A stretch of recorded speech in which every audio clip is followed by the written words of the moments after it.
What's up, guys? Back with another video. This video will be going over your family and friends are going to be used. And in the book of Matthew, it says, "A man's foes shall be they of his own household." And we're seeing that in the last days. We are living in the last days, and we are seeing that our family is going to be in our own household. And let's say you're trying to fast, your family offering you food, and you tell them you're fasting. They might call you weird and crazy, or they might actually just respect you. But still, they might respect you in one part, but all the other parts they will just hate you. Let's say you're trying to not exercise at the Sabbath day, not trying to play sports because that's like running and that's just like work, like just like when you're running on the treadmill, it's kind of like running with sports like soccer because you're like jogging and you're like running, and people and your family might be like, bro, what? Or people are gonna call you weird and crazy. And they might even call you overly religious when you're not even being overly religious, you're just doing the right thing. And those people who are calling you overly religious are actually overly religious, or maybe they're not, but it could be in some cases where they're literally calling you overly religious, even though when they are overly religious and you're not. Like confusion, and God's not the author of confusion. So if it's not God's not the author of confusion, then who is? Satan, the enemy, and the enemy comes to steal, kill, and destroy. Your enemy, your family's gonna be being used. Let's say you don't think that God and Jesus are not one, even though they're not one. But let's say you stop believing the lie that they're one, and then they might start calling you Catholic when you're not Catholic. You're just following the Bible. Not There's nothing to do with religion or anything like that. You're just simply following the Bible. You're just simply following the Bible, and people are gonna be so bothered by it because they're so programmed by this damn matrix that they think people are so bothered by. Like, they're so programmed by this what's the matrix? Satan's kingdom.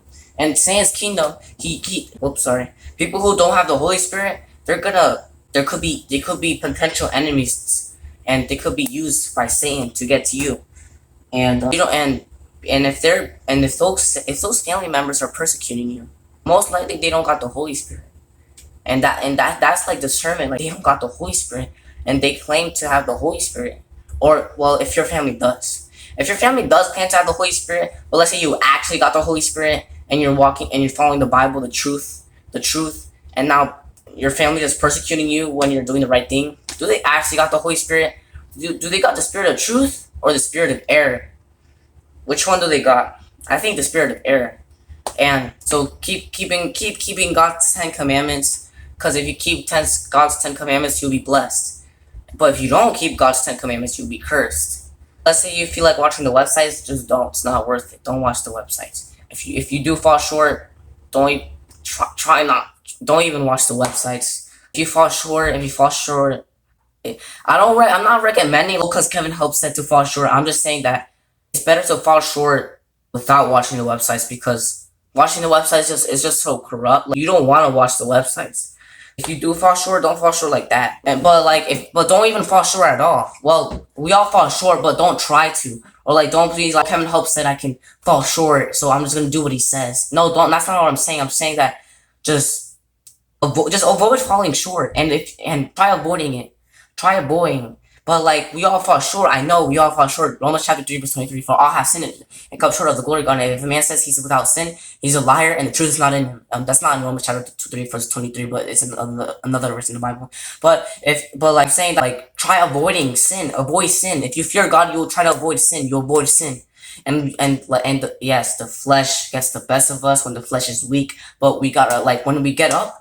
Like a righteous man falls 7 times, but he gets up again. You're gonna have to get up again. If you don't get up again, you gotta question yourself. Are you wicked? Because it says the wicked shall fall into mischief. You gotta question yourself. Are you wicked?